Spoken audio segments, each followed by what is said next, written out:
We're back, YouTube. Your boys back in town. There was nothing to watch this weekend. So we're like, you know what? Let's go watch this thing. And we did. And guess what? Wish we didn't. Directed by Ruben Fisher, who's most notable for Zombieland. Oh, man, I don't really want to talk about the plot, honestly. So the original Horseman reunites. They must pull off another impossible heist, this time involving a legendary diamond. And they bring in a new generation of magicians to help tackle dangerous criminals and high stakes challenges. Yeah, I knew it was going to be bad. Just didn't know how bad. It's so lazy, man. It's so painted by the numbers. Most of the cast just feel like they're just phoning it in for a paycheck, man. It's a boring script. It's a lazy script. It's just filled with random MacGuffin banter, too much exposition. There's no razzle dazzle. I can't really say I feel any different about this one as I can to the other three of this trilogy. Because even from the very first one, I went and saw it with some mates, and they were excited because they were a fan of the director's work, and they were excited to see magic tricks as this like key thing in a heist kind of style film. And I was tagged along. I within the first 20 minutes, I was just like frowning at the screen, because I'm wondering where's the magic act? Because it just everything is solely dependent on CG. Every magic trick. I mean, some of them probably in the first film or two. I can't really remember, but I know a lot of it is based on either just editing or the use of CG to make these big magic acts a real thing. It may as well have been a Harry Potter style freaking thing with a bunch of bank robbers, because everything they do just requires special effects. There was nothing magical about it, and this one is the tip of the iceberg in terms of just mundane, extremely repetitive, just boorish, over the top characters that just banter every second of the film, and it's always accompanied by some musical score that just it feels like a Hallmark Christmas movie. There's nothing amazing about this film at all. There's not that I can't even recall one scene where I was like, okay, fair enough. Like they even brought Morgan Freeman back in for a quick cameo. I just don't know what the budget was, but I'm pretty sure most of it was based on just getting these like original cast back, and it's set up in a plot where it's like the Horsemen are back. It's like I never asked. I don't care. No one cares.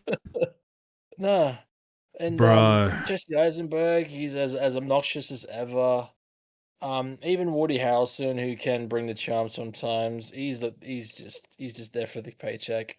He'll move on to do something that's Oscar nominated next, and then go back to something as boorishly lazy as this. Um, Dave Franco, yep, he was there. Enough said. And the rest of the cast, whose names fall short, the new cast, they just introduced them to try and make this a new franchise, probably a TV series or some skit. I sincerely doubt they're going to make another one of these, and if they do, I'm going to be shocked. Shocked. I'm shocked they made 3 of them already, let alone suggesting that's how it ends, that there's going to be more of this shit. Like, why? Yeah, the new cast has absolutely no chemistry. They're just 3 individual kids that all have a way to annoy the 4 horsemen, or like try and challenge them or ego test them. It gets so tedious, so repetitive, so quickly. Within the first 20 minutes, I'm just shaking my head. The music is so bad. It's like B-roll. It's just filler. That's all it is. It's filler. The music. Elevated music. He just comes off obnoxious, bro. Everything he does. He's meant to be snarky. He's meant to be like very direct and even like belittling to others. That's his character trait, great, but it just gets tiresome when it's been doing the same thing for 3 films. The magic sucked. What magic was it? None. There was none. That was the whole point of the movie, kinda. It was all projections or CGs. So the projections are like, aha, that's why we're using CG, because they're projections. Yeah. But even the projections look lame. And like it's always bending to the non-believable. Like some of the high stuff they do in this is Mission Impossible level high stuff. This stuff belongs in a Tom Cruise film with like stunts and kung fu and fighting more than doing these stupid magic tricks. Um, so the plot MacGuffin is this evil rich corporation family. Was it Vendigak? Some South African corporation that trades in blood diamonds. You know, of course, evil corporation has now the world's largest diamond on sale. So the four horsemen are forced is a better word, invited back to once again take up the rings for another heist to steal back this diamond for whatever real means, because we never really see what happens to the diamond after it's been, eventually taken and all that. And of course, they're all at odds with each other. They've had a history. I don't care. They separated like a band. Now they're back together because of fate, No one chance, cares. destiny, Oh, coincidence, I chance, don't whatever. care. And yeah, it just becomes a paint by the numbers. The old gen mixed with the new gen, who are potentially going to be the new horsemen. Uh, you got the snarky one, you got the wise one, you got the token chick one that has to be better than the guys to prove herself. It's just And they're all, it was not an enjoyable film. I don't know, and it was just cringy. There was a lot of cringy scenes where it's like Extremely. not self-aggrandizing. Um, it's like everyone has a genius, and everyone has a chance to show their genius in front of everyone, and then like suck their own Oh, cock. And it's like people just stroking each other off, and it was just and cringely it's just done. yeah, it is. Like, oh, that's the It's done nerdy like guy. That's a nerdy guy who like doesn't like talking, but guess what? He's a super genius at puzzles. And then people he's the like, puppet master the entire time. good Yeah. job. And then he just has a awkward smile, like, thanks. It's just, oh man. It was just like room to. It's like the whole movie was one room to another room to another room, and then Yep. some like Morgan Freeman was the only good thing of the film. The only good part of the film was when he was on the screen. I just wanted just listening to him talk. That's Yeah. literally the only good thing about this film. Everything else sucked. Fair enough. Yeah. And of course, spoiler territory, they killed off his character. But the amount of MacGuffin stuff that happens in these shows, it's like, or did they? If this crud does eventually get another sequel, they could easily bring back the character and said, I faked my death because of such and such reasons. And I will explain this in a very buttery voice for the audience to understand. But Yes, again, no impact at all. in the end of the movie, that literally the last line was, it was like, oh goddamn, I just had it. It was what you were talking about. Last line of the film was, oh, this is not the end. This is just the beginning, dude. It's Yeah. like, can you sequel bait in the laziest way? That's the whole movie, basically. It's that lazy writing. That was the last writing in the whole movie. The last line was, "This isn't the end. This is just the beginning." The stupid music comes in and it zooms out. Yeah, it was that. It was that bad. It's just. Yeah. It's just so lazy. And the villain was Sorry, I keep interrupting well, you. You're yeah, talking you about do. the story. Yeah, sorry, you keep going. I'm gonna cut a lot of this Good. out, by the way. Cool. Yeah, like they introduce a villain who's like the new head of this evil money laundering blood diamond business. She was fun, I guess. Charming and energetic. She did try hard out for the role, but I don't know. It's again a very similar performance to Daniel Radcliffe in the previous one, who is the only thing enjoyable about the second one as well, was seeing Daniel Radcliffe play this weird eccentric villain. um, he gets she gets the same treatment as him in terms of story arc. She thinks she's on top. She she thinks she's on top. She thinks she's outwitting them. She thinks she's got the muscle, the power, and all that stuff. But haha, no, it was all a big diabolical plan to begin with, and the way they set that up and the follow through with it, it's just like it's clever, but it's forced clever because of how it's edited.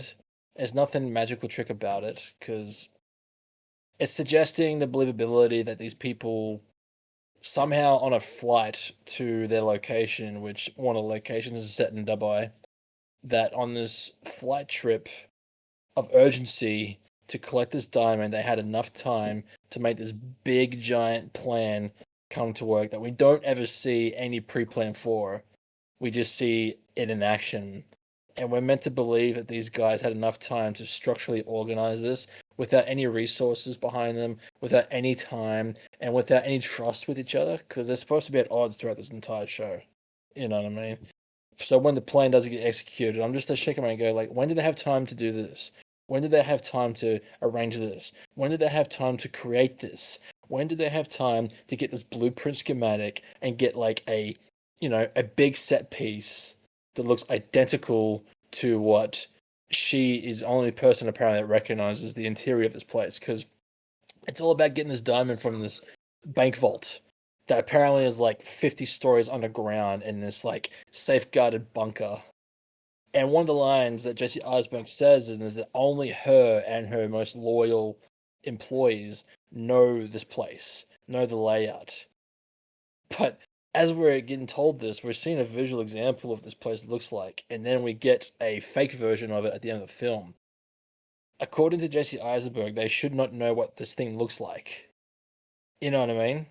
It's just this plot convenience stuff like that, and it's just lazy, man. It's just severely lazy. They could have just pulled down the reins a bit, allowed character moments, just a bit more for the audience to give a crap about anyone, because they're all the exact same.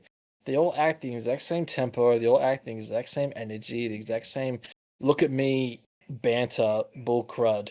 Not a single one of them really stands out. They're all supposed to be special at one area of magic tricks. But to me, it's just all conjointed the same. They're all the exact same character. And there's about freaking 7 of them, you know? And we're supposed to distinguish them by what? Just the clothes they're wearing? Like, no. Or by their magic, It's, or by their skill. Even though that's what I'm saying. They everyone's all have the exact same magic yes, they're all tricks. yeah, and they It's try to like be they're supposed to be a clever. lockpicker. They like try to be clever, but Like, like let's have these. Yeah, they have to use each other's genius to solve the puzzles and stuff. I yeah, but guess like, there's not one character where it's like, oh, I am inferior to this area. You need to be the expert. Like, everyone just seems to be on the same level, regardless of the scenario, regardless of the act that they need to put on. You know what I mean? So they all just become a one-dimensional character that looks like it's the same character just multiplied in the same scene. yeah. It's like looking through a freaking stethoscope, and seeing multiple of the same character. It's just, yeah. Again, I don't understand how this film got 3, like a trilogy. It's the same for me with Venom. Like, how the hell did we get 3 of this freaking series?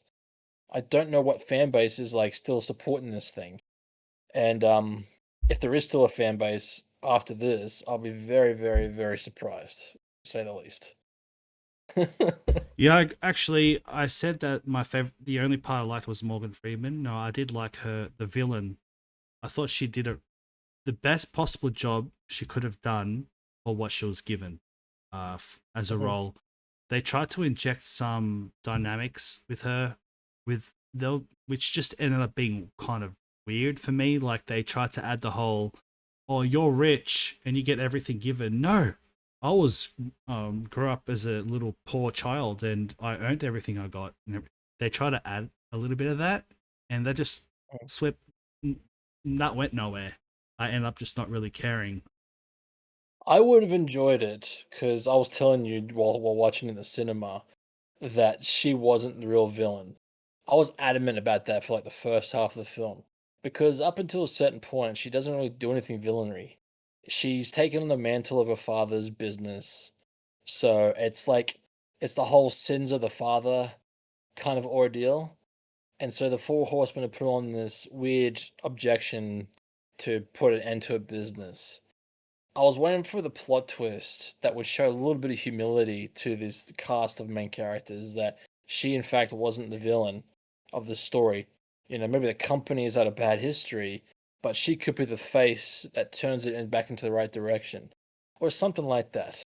Give the scenario a bit of humility, and these magicians have like a realization, like, oh, we're not as smart as we think we are. You know, let's just have a bit more perspective on this world, please. But nothing like that happens. She is apparently the villain throughout the whole film, even though I was enjoying her character. And the only time she does anything villainous is, yeah, pull a gun on one of them, which she thought was a gun, and put them in a sandbox. Like, and I don't know. At that point, it's like you guys are trying to kill my business, so obviously I'm gonna put a stop to you. Bye bye. Yeah, they I made her don't know. seem It's very still, bad. Like it's like capitalism is bad, but well, yeah, of course. she's just someone that's successful in business, and I guess using cheap labor. But I mean, that's like the basic Like, overdone. there can never be a good character when it comes to aristocrat stuff or high super rich businesses. You know, like there's never a film where the super billionaire tycoon is actually a good guy. They're always painted as the villain or the shaded grey character who intentions on the surface may look genuine, but then yeah, the rug is swept underneath and you realize no, their intentions are evil. Like this film could have actually said, no, no, no, just because they're super rich and super successful and super whatever, and they, you know, of course they're in a business with a shady history, doesn't mean that this person is also a part of that villainy. Give them a chance to like, turn a tide on their company. I would have enjoyed that. I would have even enjoyed it more if all of a sudden she was one of the horsemen. Because she mentions how she had a fascination with magic when she was a kid, and then she grew out of it because of certain reasons. I reckon it would have been good if the horsemen realized that the tarot cards weren't meant to bring her down. Oh, actually, no, they're meant to guide her to be a better person, to Mm. go in the right direction with this company, because they're all apparently the whole gimmick of the Four Horsemen is bringing good back to the world. It's like, have that be the outcome, not like frame her or whatever as this evil debauchering character. It was It's like a nice almost little plot it was twist. almost comic. Like they made her Yeah, out to be some villain. Where honestly, it was yeah. the Four Horsemen were the villain. She's just a billionaire. Well, Um, yeah, and that's her downfall is because she's super rich, I guess. But like in the end, she starts doing villainary stuff for the sake of the plot. But the biggest hateful thing for me is again the time it takes for this heist to occur, the amount of pieces that need to work in order for the whole heist to end up being successful. They establish early on in this film that the Four Horsemen are no longer a thing, that they broke up and that the new generation were fabricating the horsemen for their own benefits. But then we fly to Dubai, and apparently there is a Broadway show for the magicians. That was the whole setup, that they were going to be performing live and all this stuff. Like, I thought they were broken up. You know what I mean? When was the time? Because something like that big would have taken months of like, hey, the Four Horsemen are going to be in Dubai. But no, apparently this thing happens overnight for plot convenience. You know what I mean? or It's like just a stupid week shit at the like that. absolute quickest. They could probably arrange that in a week, but not like 2 days. That all set No, up. and like the film suggests that this story takes happens overnight. There's a problem that occurs. They realize we need to get to this place to solve it. Quick flight there. There's no sense of like these characters sleep, let alone have time to cook up this imaginary heist within a couple of minutes. Like, yeah, like the whole thing about magic tricks is, to stretch the believability, but it's still a magic trick. You're aware that it's a magic trick, but you want to know how it operates. When you implement CG and plot convenience, it takes all that mystery out the window because everything gets answered with CG, oh, cheeky editing. The magic trick didn't happen on screen and happened off screen. That's just lazy, severely lazy. Very You yeah. know, they should have shown the devices. They should have shown the preparation, not tell us what they're going to do with them. But when the heist occurs, then you see all these MacGuffins and all this stuff like they've foreshadowed in operation, and you realize, oh, that's what that was for. That's clever. Oh, they're going to do that to do the switcheroo. Oh, okay, cool. Not just have it as a flashback, like, haha, we tricked you. It wasn't that box. We're going to show you footage now that you've never seen before of us switching the diamond into another box. Ha ha ha. Haha, it's so clever. No, it's lazy. Lazy, It very is lazy. lazy 101, and I am not here for it. I will if they do come up with another sequel, I am not going to see it. I am done with this franchise that Oh, should never have dude. been a franchise to begin Yeah. with. Another lazy thing is the actual kind of villain in the end. It turns out that one of the kids ends up being the eye. No, not the eye, sorry. Ends up Yeah, being the main villain, which is really he's the what okay, they set his character up he in wasn't a a villain. yeah, but okay, they set his character up in a weird way. So you're telling me he's a kid that's befriends two other kids that spend years doing magic, and to get the four horsemen to talk to them for him to imply his massive plan. So I don't know. So you know what I mean? So that character that rocks up in the end, I don't know what was his motivation? Because he spent years with those kids, befriending kids for what? And he just luckily gets the four horsemen to like pick him up, and that's what he ultimately wanted. So he got exactly what he wanted, but what's the chances of that? Like I don't know, you know? Been playing it for years, apparently. Yeah, it was so predictable too, man. Because well, I've forgotten his stupid name. He's been in a few things. Now Yeah, that he's one of the G. characters they're trying to push him and a couple of characters. Yes. I don't Where know. is he? There he is, Justice Smith. Yeah. Yeah, I've seen in a few things. He always plays the geeky, nervous kind of character that all of a sudden shows his bravado by the end of the film. He's like the representation of New Gen at the moment. So he, again, in this is like the nervous one. He's the one that says he likes to be behind the scenes and creating the magic designs and lets other people in front. Plot twist, no, he's like the mastermind the whole time and probably like the wisest of the horsemen. So it's implying that he'll be the new leader. He'll probably become the new Jesse Eisenberg's character in years to come. And that he's actually tied as a brother to the villain of the story. And it's actually his fortune, not hers, somehow at the end of the film. It's just, and at this point, I'm just like, I don't care. This comes into the third act. It's a character that's been very bland through the entire film. I don't care about this plot Oh my twist. god, yeah. And yeah, it's predictable too, because he's been making phone calls to her throughout the whole film, which I'll admit I was kind of intrigued about, because that was for me suggesting the real villain is this guy. But it was a second phone call. You could tell it was his voice. You could tell it was his voice, and I was just like, okay, he's in on it the whole time. And yeah, nothing impressive plot twist. I think pretty much everyone would have got it. And yeah, I don't really know what to say about it, man, because it's just so And meh. there's so much more. It's Whatever. just we can't talk about it, every single thing. Like yeah, the characters. How I look at the characters now, in the of the new characters. Sorry, the way I look at the new characters now, I see her as an annoying brat, like I saw in the beginning of the movie. So she had absolutely no growth, really, to me. I see that tall guy. I see him as a loser, and I'm not. I see kind of like a quiet jerk that has issues with the law, and like I just see him. I don't know. All the characters, well, the worst character development. There was no character development for me. It was just Fun. bad.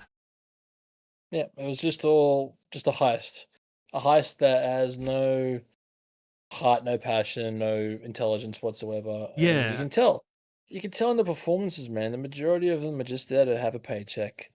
That's all it was for them, make a and yeah, get it. it Okay, just kills any experience.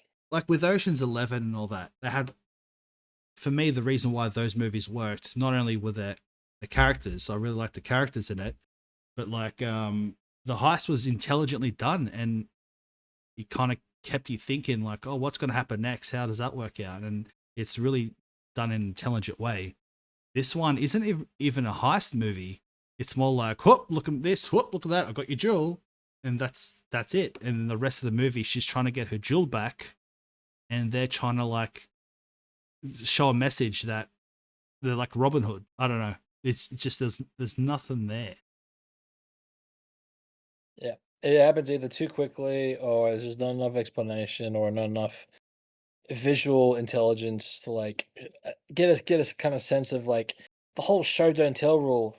They don't have that at all, man. Because there's no scene where I'm like, oh, that happened because of that happened. If it does happen, they explain it to us in exposition content and giving us a flashback. Every single time, and the whole time in the cinema, I'm just going, oh, really? This is what they're doing. It's fifth grade writing, man. And yeah, I got nothing left to say about it. I really Yeah, do. me neither. So ratings, I'll give the movie a 3 out of 10. True. Yeah. So honestly, we weren't expecting much. There was nothing on, so we thought about watching it. Jesse Eisenberg. I like him. I still like him, even though he's been in some shit. It wasn't really his fault. It was all the writing and all the directing. It was all their fault. Yeah, This movie yeah. is just If it sounds like that we're giving shit to the actors, we're not. We're no. giving shit to the material. Exactly. That's the bottom line. It's the material that they're given, and in the end, it is the director's fault for that's the outcome of it. So yeah, And a movie as I'm not a large big as fan of this. Jesse Eisenberg. Yeah, I'm not a big fan of Jesse Eisenberg, but I'm not giving him shit. It's just his character's annoying. They're all annoying, but he's been like that for 3 films and all that, and yeah, it's He just plays a really good he plays a really good nerd, but it's a nerd that's really arrogant and tells you what to do. Like kind of like Sheldon. He plays a good yeah, Sheldon type character, but anything else, yeah, he's not really but I mean, good for him. He knows, I don't know, he knows his typecast is one type of character, and that's pretty much what he does. But anyway, that's whatever. That's the review for today. Yeah, that was probably top 5 worst movies of the year if I had to make a list. Um, don't definitely. don't watch it, and yeah, we'll see you guys on the next episode. Thank you, ladies and gentlemen. Bye bye.